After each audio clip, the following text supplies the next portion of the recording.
আসসালামু আলাইকুম ওয়া রাহমাতুল্লাহি ওয়া বারাকাতুহু। আলহামদুলিল্লাহি রাব্বিল আলামিন ওয়াস সালাতু ওয়াস সালামু আলা রাসূলিহিল আমিন ওয়া আলা আলিহি ওয়া সাহবিহি আজমাইন ওয়া বা'দ।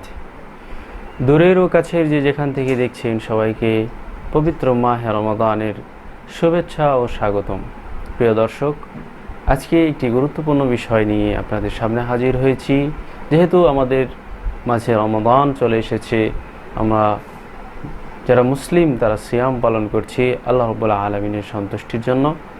তো আমরা যে ভুলটা করে থাকি, যে অন্যান্য যে 11টি মাস আমাদেরকে আল্লাহ রাব্বুল আলামিন দিয়েছেন, সেগুলোতে আমরা মিথ্যা কথা বলায় অভ্যস্ত হয়ে পড়ি, যার ফলে আমরা রমাদান চলে আসে, রমাদানের সিয়াম রাখি, কিন্তু মিথ্যা কথা বলা আমরা ছাড়তে পারি না।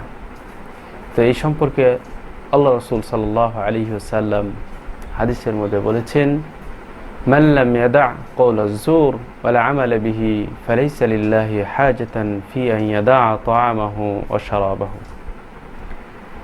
আল্লাহ রাসূল সাল্লাল্লাহু আলাইহি ওয়াসাল্লাম বলছেন, যে ব্যক্তি মিথ্যা কথা বলা ছাড়লো না, ওয়াল আমাল বিহি, এবং এই মিথ্যা কথা অনুযায়ী সে আমল করা ছাড়লো না, ফালাইসা লিল্লাহি হাজাতান ফি আন ইয়াদা তা'আমাহু ওয়া শারাবাহু, ওই ব্যক্তির সারাদিন পানাহার থেকে বঞ্চিত থাকায় আল্লাহ রাব্বুল আলামিনের কোনো প্রয়োজন নেই। অর্থাৎ যদি কেউ মিথ্যা কথা বলে এবং মিথ্যা কথা অনুযায়ী আমল করতে থাকে সিয়ামরত অবস্থায়, তবে সে যদি সারাদিন খাদ্য এবং পানীয় থেকে বিরত থাকে, তবে এই বিরত থাকাটা আল্লাহ রাব্বুল আলামিনের কোনো প্রয়োজন আসে না, কোনো প্রয়োজন নেই।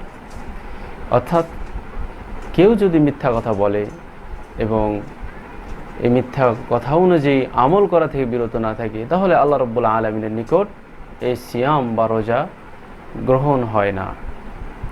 অন্যত্রে এই হাদিসটিরই অন্য একটি রিওয়ায়াতে এসেছে, শুধুমাত্র সেখানে একটি শব্দ বাড়ানো হয়েছে, মান লাম ইয়াদা কওলাজ জুর ওয়াল আমাল বিহি ওয়াল জাহাল ফালাইসা লিল্লাহি হাজাতান ফি আন ইয়াদা তা'আমাহু ওয়া শারাবাহু।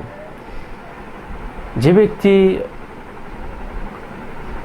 মিথ্যা কথা বলা ছাড়লো না এবং সে অনুযায়ী আমল করা ছাড়লো না এবং অজ্ঞতা বা মূর্খতা থেকে দূরে থাকলো না, তার রোজা রাখাতে পিপাসা এবং ক্ষুধা নিয়ে সারাদিন উপাস থাকাতে আল্লাহ রাব্বুল আলামিনের কোনো কিছু যায় আসে না। তো এখানে যে শব্দটি বৃদ্ধি করা হয়েছে আল জাহাল, মূর্খতা, আমরা কথায় কথায় মূর্খতাপূর্ণ আচরণ করে থাকি। আমরা কথায় কথায় একজন আরেকজনের সাথে ঝগড়ায় লিপ্ত হয়ে যায়, মারামারি করি, হানাহানি করি, তর্ক বিতর্ক করি এবং পরনিন্দা বা গীবত করতে থাকি। এগুলো সবই মূর্খতাপূর্ণ কাজ। আল্লাহ রাব্বুল আলামিন সূরা মুমিনুনের মধ্যে বলছেন, মুমিনদের গুণাবলী বর্ণনা করতে গিয়ে মুমিনদের একটি গুণাবলী আল্লাহ রাব্বুল আলামিন সেখানে বলছেন, ওয়াল্লাযীনা হুম আনিল লাগওয়ি মুরিদুন, যারা অনর্থক জিনিস থেকে বিরত থাকে। এটা মুমিনের একটা গুণ।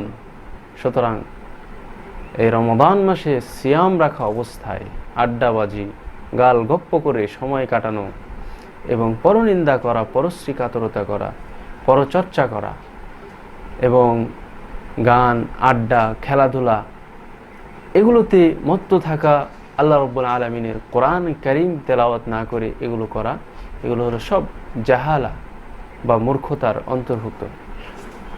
সুতরাং একজন মুসলিম হিসেবে যদি আল্লাহ রাব্বুল আলামিনের কাছে আমরা এটা আশা করি যে আমাদের সিয়াম আল্লাহ রাব্বুল আলামিন কবুল করুক, তাহলে অবশ্যই আমাদেরকে মিথ্যা কথা এবং মিথ্যা কথা অনুযায়ী আমল করা এবং মূর্খতা সম্পন্ন কথাবার্তা, অপ্রয়োজনীয় কথাবার্তা থেকে অবশ্যই আমাদেরকে বিরত থাকতে হবে।